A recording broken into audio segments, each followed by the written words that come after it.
Remember, all this dries out low water, so you can walk through these caves. Now, look at this beautiful beach ahead of us, beautiful bay. Look at the right-hand corner as we approach this beach ahead of us. But you'll see somebody coming down the steps, that's the way down, okay? Now, this bay here is a lovely little place. What we call a deep water beach. They call this one broad sands.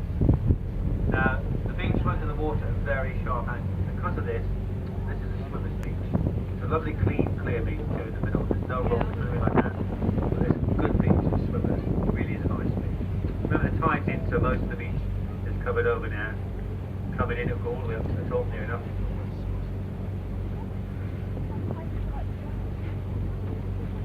Oh, mommy up there, you know, mommy and Shiva.